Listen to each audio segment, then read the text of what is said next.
And last, I'd like to talk a bit about Maggie Smith, who, of course, have been a beloved part of the show from the beginning. Mm-hmm. Do you have a favorite Maggie Smith or Violet Crawley moment from this film or from the franchise in general? Well, I really enjoy seeing Violet watching the film crew with Isabel. Sort of shocked by it and then bored by it very quickly. And it's hilarious. And Penelope and Maggie are just fantastic in that scene. My favourite moment would probably have just been in awe of her acting ability was after Sybil died. When she walks into the Great Hall, she has a moment where she is a crumbling grandmother, but then literally as she walks trying to get to the living room, she becomes this matriarch again. She knows her role, and literally Maggie, just her back. Yeah. She literally changes her posture, and you immediately, and it's just like such a beautiful moment. And just for me, I was just in awe of how someone can act that brilliantly with the back of their head.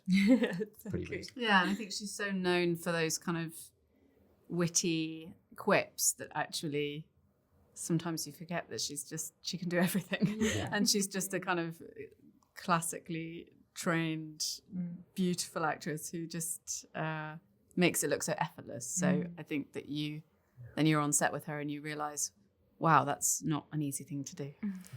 I can't remember what series it was in. Maybe it was the first, actually. Do you remember the scene where she was using the telephone for the first time?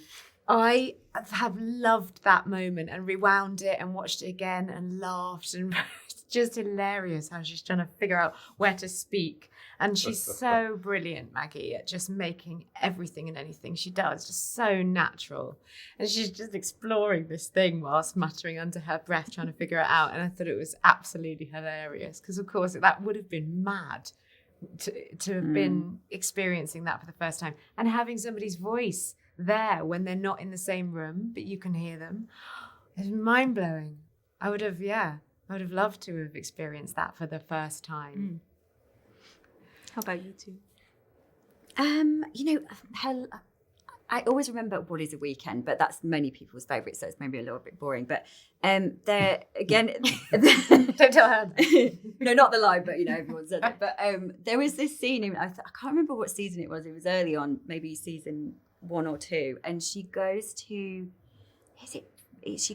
Maybe it's Murray, the lawyer solicitor. I can't remember who it is, but she goes and there's a swivel chair in his office, and she sort of gets on the chair and she's just like, what? It's a very similar thing. It's her just how she reacts is just pure genius. Brilliant. Brilliant. She's genius. She's just a brilliant comedian because she started in comedy. That's how she started. Yeah.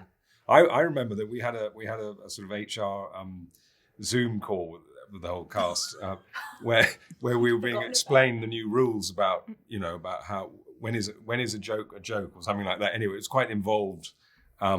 And I just remember looking at Maggie's screen. She was like this, and it was exactly how I felt, and I think a lot of people felt, was an hour and a half of being, when is a joke a joke? And she was like this, and I'm sure she wasn't being cynical or anything, but it looked just so funny that she was going, you were thinking, why are they putting Maggie Smith, a great comedian and brilliant actress, through when is a joke a joke? It was all very obvious stuff, wasn't it? And I think I would like to say that we all knew this stuff already. So it was like, we were all like, we're okay on this, I think.